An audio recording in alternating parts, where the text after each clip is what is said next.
आउज़ुबिल्लाहिमिनश्शैतानिर्रजीम बिस्मिल्लाहिर्रहमानिर्रहीम। प्यारे प्यारे स्टूडेंट्स, अस्सलामु अलैकुम वरहमतुल्लाहि वबरकातुहू। तो आज हम न्यू टॉपिक शुरू करने जा रहे हैं, पैरेलल सर्किट।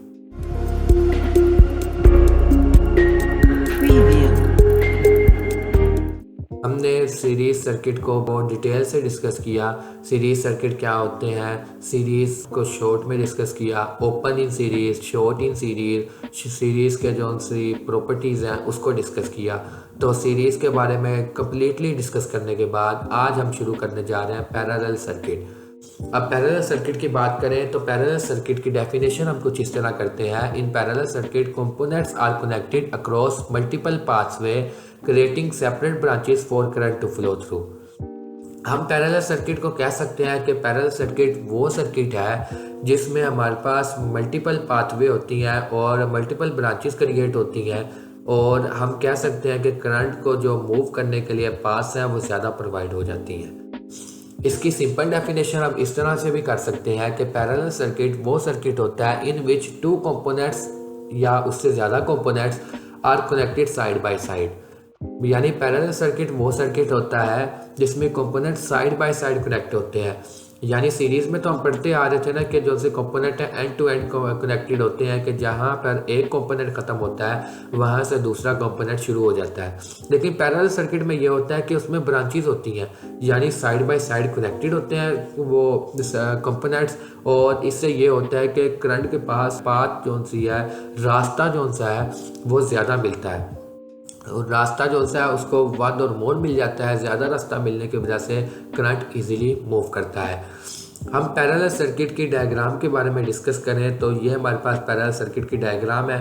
फॉर एग्जांपल हम कह सकते हैं कि हमारे पास एक ये बैटरी अटैच है और ये हमारे पास R1 और ये हमारे पास R2 ये अटैच है। आप इससे भी ज़्यादा अटैच कर सकते हैं। आप देख सकते हैं कि एक ब्रांच ये है, एक ब्रांच हमारे पास ये है। इससे ज़्यादा ब्रांचेस आप ऐड करते जाएंगे तो R3, R4, R5 इस तरह हम अटैच करते जाएंगे। हम अब देख रहे हैं कि इसकी में ब्रांचेस हैं R1, R2। अब हम देखते हैं कि फॉर एग्जांपल करंट ने यहाँ से मूव करना शुरू किया। अब करंट आया यहाँ करंट आया तो इसका मतलब है करंट ने इधर से मूव किया और यहाँ से मूव करने के बाद ये मूव किया और जो सा है बैटरी की तरफ चला गया। अब इसके पास एक पाथ ये होगी, दूसरी पाथ इसके पास ये आ गई। अब यहाँ से करंट मूव किया, करंट ने मूव किया R2 की तरफ से गया और उसके बाद जो सा वापस बैटरी की तरफ चला गया। अब ये हमारे पास दूसरी पाथ आ गई। अब इसका फ़ायदा पैरेलल सर्किट का एक फ़ायदा है, वो ये है कि करंट जो मूव करता है अगर उसको एक पाथ में से गुजरने में मुश्किल पेश आती है तो वो दूसरी पाथ ले लेता है, तो वो दूसरी पाथ से गुजरना शुरू कर देता है। तो होता इससे ये है, फॉर एग्जांपल अगर R1 हमारे पास यहाँ कोई इंटरप्शन आ गई है, यानी यहाँ से करंट गुजरने में मुश्किल आ रही है, तो होता ये है कि उधर से करंट पास नहीं करता और करंट जो है मूव करना स्टार्ट कर देता है R2 की तरफ से। तो R1 बेशक ख़राब हो गया है या उसमें से करंट नहीं गुजर सकता, तो होता ये है कि R2 में से करंट गुजरता है और कंपोनेंट का जो सा सर्किट है वो कंप्लीट हो जाता है। हमने सीरीज सर्किट में बात की थी कि एक कंपोनेंट अगर काम नहीं कर रहा तो बाकी भी सर्किट जो सा वो फुली जो सा ना वो फेल हो जाएगा, उसमें से करंट बिल्कुल पास नहीं करेगा।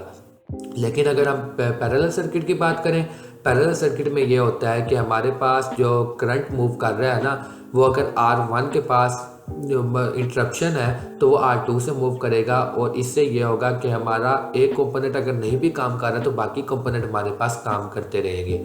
ये हमारे पास पैरेलल सर्किट का इंट्रो था। तो इसके बारे में भी हम डिटेल से डिस्कस करेंगे, पैरेलल की प्रॉपर्टीज़ डिस्कस करेंगे नेक्स्ट में। उसके बाद जो सा हम shorts in parallel, open in parallel, ये हम डिटेल से डिस्कस करेंगे। अभी आगे ज़िंदगी पड़ी है अभी, तो डिस्कस हम डिटेल से करेंगे। तो उम्मीद है आपको आज का टॉपिक समझ आया होगा। That's all from my side. Thank you so much.